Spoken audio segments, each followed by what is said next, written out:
Ya, yang kau pun satu je. Kalau kau cakap tu biarlah terima rasa. Anak kau tu dah besar. Ni setiap kali dia balik kau membebel. Setiap kali dia balik kau membebel. Nasihatkan dia baik-baik. Boleh kan?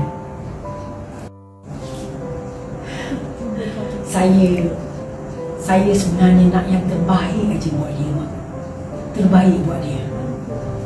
Saya mahu dia menjadi seseorang yang berjaya. Bukannya saya nak marah ataupun benci dia, Mak. Engkau takut dia salah langkah, tu betul. Tapi kalau dia dah jauh hati, itu pun salah langkah juga. Kalau kau nak nasihatkan itu, nasihatkanlah dia baik-baik. Kadang-kadang anak-anak ni bukannya dia tak sayang dengan kita, dia sayang. Tapi dia dah penat dah dia cuba memahami kita. Sedangkan kita ni tak memahami dia.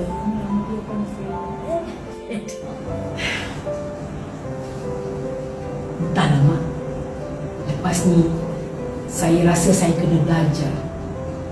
Saya kena belajar untuk memahami apa pula perasaan hati anak saya, daripada saya saja yang faham apa yang saya nak. Kan, Mak? Saya rasa saya kena belajar. Terima kasih, Mak. Nasib baik Mak ada. Kalau tidak, tak tahulah apa. Mak, Salihah nak minta maaf pasal semalam. Salihah tahu Salihah tak boleh cakap kasar dengan Mak. Sebenarnya Salihah tahu. Salihah, Mak tak pernah ambil hati pun Salihah. Salihah kan anak Mak. Mak sayangkan Salihah. Salihah, Mak cuma nak berpesan kepada Salihah saja.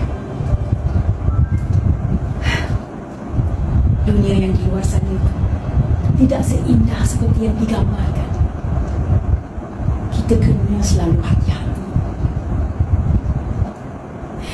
Kalau sekiranya Mak tak tegur, siapa lagi nak tegur saya?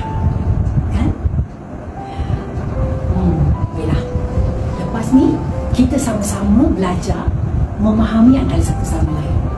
Mak belajar Salihah juga cuba memahami hati Mak. Dan juga nenek. Okey? Mak, maafkan Salihah ya. Mak, Salihah pergi kerja dulu ya, Mak. Mak, minta maaf ya, Mak. Hati memandu tu